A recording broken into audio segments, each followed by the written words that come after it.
Hello viewers, welcome to my channel. ఈరోజు మనం airport authority of India AAI సంబంధించిన notification గురించి మనం తెలుసుకుందాం. ఇది పూణేలో ఉన్న ఎయిర్పోర్ట్ సంబంధించిన జాబ్కి సంబంధించిన విషయం అండి. సో ఎవరైనా పూణే ఇంట్రెస్ట్ ఉండి వెళ్ళి మేము చేసుకుంటాం అంటే అది కూడా ఫ్రెష్ క్యాండిడేట్స్కి ఉండదు. ఇది కంప్లీట్గా జూనియర్ కన్సల్టెంట్గా దీంట్లో తీసుకోవడం జరుగుతుంది. సో ఇది జూనియర్ కన్సల్టెంట్, ఇది కూడా 1 year అగ్రిమెంట్తో జరుగుతుందన్నమాట. సో దీనికి అసలు ఎంత అర్హత, ఎంత శాలరీ ఇస్తారు, ఏ పే స్కేల్లో ఉంటుంది, ఏ విధంగా మనం ఆ జాబ్కి అప్లై చేసుకోవాలి. ఇది 1 year కాంట్రాక్ట్ జాబ్ అండి. సో దీని గురించి మనం విషయాలు తెలుసుకుందాం. సో ఇది ఎవరు ఫ్రెషర్స్ కానీ వీళ్ళకి కానీ కాదు. కంప్లీట్గా ఇక్కడ మనం నోటిఫికేషన్ చూసినట్లయితే, సో ఈ నోటిఫికేషన్ యొక్క లింక్ ఏదైతే ఇది ఉందో దీని యొక్క లింక్ అనేది మేము పెట్టడం జరుగుతుంది. మీరు డిస్క్రిప్షన్లో చూసుకోవచ్చు. సో ఈ నోటిఫికేషన్కి వచ్చేటప్పటికి సో లాస్ట్ డేట్ వచ్చేటప్పటికి 25 February 2025న సో ఈ నోటిఫికేషన్ లాస్ట్ డేట్ అండి.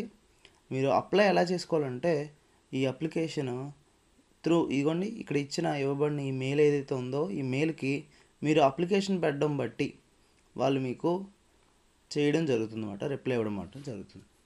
సో దీనికి జూనియర్ కన్సల్టెంట్కి అసలు ఎవరు ఎలిజిబుల్ అంటే, సో ఎలిజిబిలిటీ క్రైటీరియా ఇక్కడ చూడండి. సో సెంట్రల్ గవర్నమెంట్ కానీ లేదా ఇదర్ స్టేట్ గవర్నమెంట్ కానీ లెవెల్ E3లో కానీ E4 E5లో ఎవరైతే వర్క్ చేస్తున్నారో డిఫెన్స్లో పారామిలిటరీ ఫోర్సెస్లో ఇట్లా ఎవరైనా వర్క్ చేస్తున్నారో మినిమం 5 years ఎక్స్పీరియన్స్ అనేది ఉండాలి ఈ ఫీల్డ్లో. సో వాళ్ళకి మాత్రమే ఈ జూనియర్ కన్సల్టెంట్ అనేది ఇస్తారు.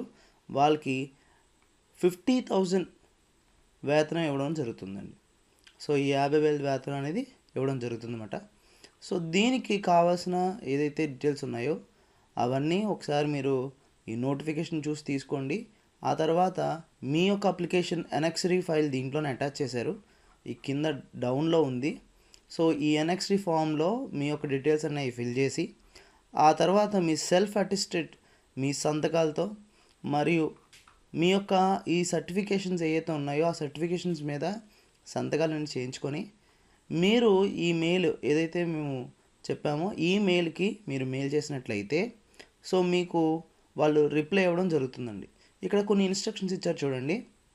సో దీంట్లో ఫస్ట్ ఈ అప్లై చేసుకున్న వాళ్ళు, సో దీంట్లో చూడండి ఇక్కడ మీరు ఏదైతే అప్లికేషన్ని నేను ఇందాక కింద డ్రాప్ డౌన్లో చూపించానో ఆ అప్లికేషన్ని మీరు ఫిల్ చేసిన తర్వాత దాని మీద సెల్ఫ్ అటెస్టెడ్ చేసి సపోర్టింగ్ డాక్యుమెంట్స్ అన్నిటిని సింగిల్ పీడిఎఫ్గా చేసి అది 5 MB మించి ఉండకుండా చూసుకొని దాన్ని త్రూ ఆన్లైన్ మోడ్, ఓకే, వేరే విధంగా అనేది లేదండి, ఓన్లీ ఆన్లైన్లో ఈ ఏదైతే దీనికి సంబంధించిన ఈ మెయిల్ ఐడి ఇవ్వబడిందో ఈ మెయిల్ ఐడికి మాత్రమే పంపించాలి అన్నది దాంట్లోని ఇన్స్ట్రక్షన్స్. సో అంతేకాదు ఇంకా దీని గురించిన చాలా బ్రీఫింగ్ ఇవ్వడం జరుగుతుంది. సో ఆ బ్రీఫింగ్ గురించి కూడా మీరు దీంట్లో ఏమీ మీకు అడిషనల్గా టీఏలు డిఏలు గురించి ఈ టెర్మినేషన్ అగ్రిమెంట్ల గురించి ప్రతిదీ చాలా క్లియర్గా ఉందండి. ఒకసారి మీరు ఈ నోటిఫికేషన్ ఓపెన్ చేసుకొని మీరు చెక్ చేసుకోవచ్చు. Thank you.